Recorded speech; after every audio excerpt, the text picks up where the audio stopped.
Hello दोस्तों, हमारा नाम है राहुल गुप्ता। यूट्यूब के इस नई वीडियो में आप सबका फिर से स्वागत है।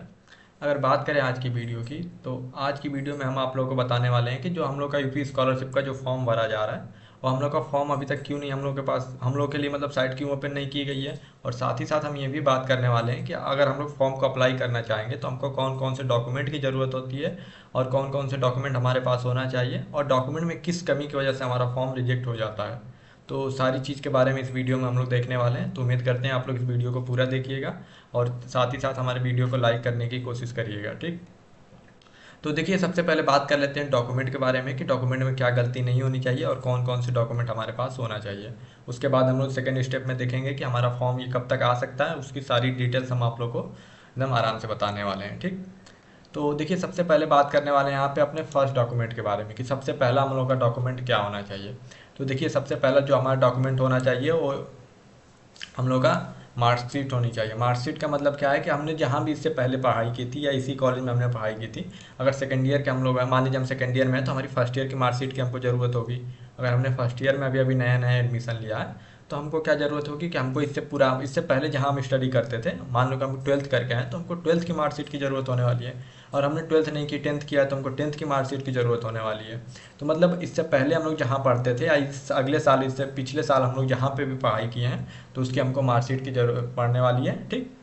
ये हम लोग का पहला डॉक्यूमेंट हो जाता है कि हमको इससे अपने आज के क्वालिफिकेशन से एक साल पहले का मार्कशीट चाहिए होता है, ठीक।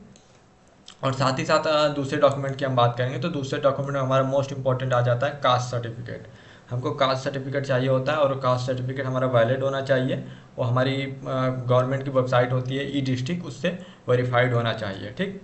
आप लोग को कास्ट सर्टिफिकेट लगाना होगा। कास्ट सर्टिफिकेट के बाद आता है कि जाति प्रमाण पत्र का प्रमाणित पत्र, तो उसको भी कहीं कहीं लगा दिया जाता है और उसको भी ज़रूरत पड़ती है। तो आप लोग सबसे पहले कास्ट सर्टिफिकेट नहीं अपने पास रखिएगा। कास्ट सर्टिफिकेट के बाद उसका प्रमाणित पत्र भी आप लोग रख सकते हैं, अन्यथा बाद में आप लोग को ज़रूरत पड़ी तो उसको ऑनलाइन निकाल सकते हैं। उसके लिए कोई समस्या वाली बात नहीं, वो तुरंत 1 मिनट में निकल जाता है, ठीक। साथ ही साथ इसके बाद बात करें तीसरे अपने डॉक्यूमेंट की, तो तीसरा डॉक्यूमेंट हमारा मोस्ट इंपॉर्टेंट हो जाता है इनकम सर्टिफिकेट। तीसरा इनकम सर्टिफिकेट का मतलब होता है कि आय प्रमाण पत्र। आय प्रमाण पत्र हमको चाहिए होता है, गवर्नमेंट का ही आय प्रमाण पत्र चाहिए होता है, वो भी यूपी सरकार के द्वारा जारी प्रमाण पत्र चाहिए। बहुत सारे बच्चों का ये रहता है कि सर हम नेशनल इनकम सर्टिफिकेट बनवा लें, क्या उससे हो जाएगा? तो नहीं, नेशनल इनकम सर्टिफिकेट केवल नेशनल स्कॉलरशिप में वैलिड होती है, यूपी स्कॉलरशिप में वैलिड नहीं होती है, ठीक। और साथ ही साथ आप लोगों की जो इनकम सर्टिफिकेट पर जो इनकम होनी चाहिए वो 60,000 से कम होनी चाहिए, ठीक। कोशिश करिए तो 80,000 के पास हो। उससे ज़्यादा अगर आप लोग का स्कॉलरशिप में अगर सॉरी इनकम सर्टिफिकेट में आप लोग का अमाउंट है तो बहुत कम चांस है कि आप लोग की स्कॉलरशिप आएगी, ठीक।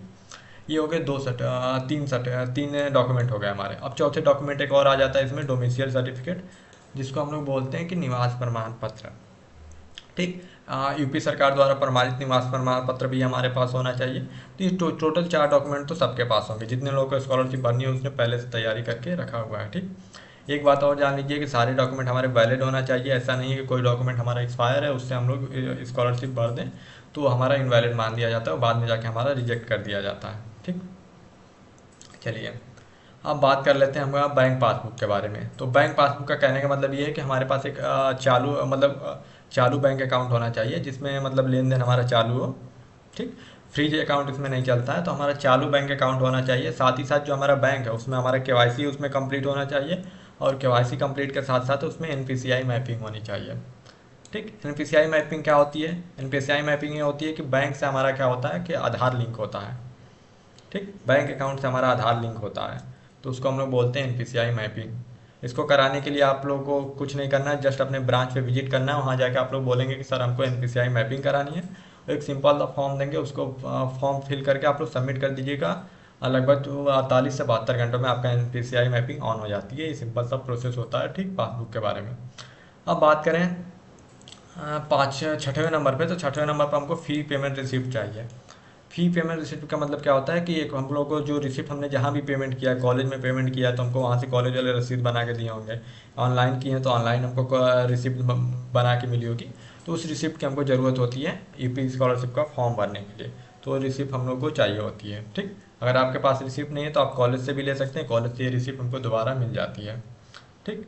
साथ ही साथ एक और डॉक्यूमेंट होता है हम लोग का जिसको हम लोग बोलते हैं इनरोलमेंट नंबर या बहुत सारे केस में इसको यूआईएन नंबर बोला जाता है। ठीक, यूआईएन नंबर का मतलब होता है कि यूनिक नंबर। ये एक हमारा रजिस्ट्रेशन नंबर होता है, ये हम लोग की आइडेंटिटी देता है कि इस कॉलेज के हम ये स्टूडेंट है और हमारी आइडेंटिटी ये है। ठीक, तो 7वें नंबर पर हम बात करें तो हमको हमारे पास एक इनरोलमेंट नंबर होना चाहिए। अगर आपके पास अभी इनरोलमेंट नंबर नहीं है तो आप कोशिश ना करिए कि आप अभी स्कॉलरशिप का फॉर्म भरें।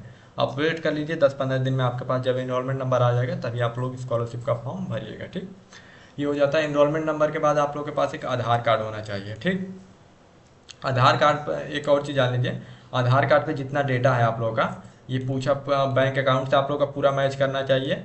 और साथ ही साथ ये जो लास्ट क्वालिफिकेशन मार्कशीट है, इससे आप लोग का डेटा तीनों में सेम डेटा होना चाहिए। ठीक, और डेटा इसमें आगे पीछे कहीं पे है तो आप लोग की स्कॉलरशिप में 99% चांस है कि वो होल्ड पे चली जाएगी या उसके बाद आपके अकाउंट में नहीं आएगी, क्योंकि साइट पर शो कर देगा लेकिन आपके अकाउंट में नहीं आएगी।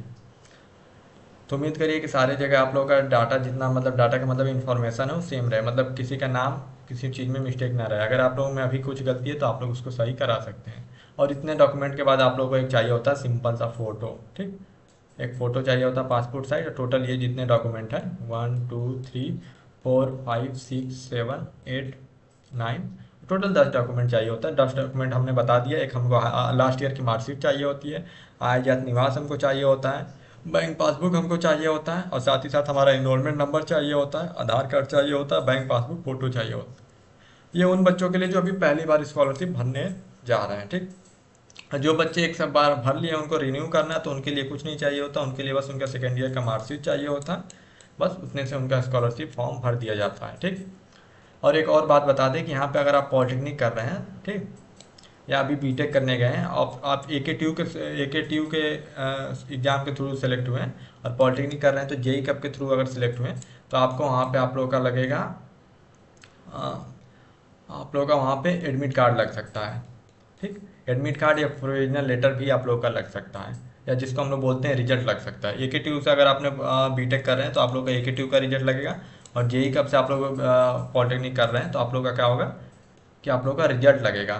जो इंट्रेंस एग्जाम का आप लोग का रिजल्ट आया होगा तो उस रिजल्ट की भी हमको ज़रूरत यहाँ पे पड़ती है।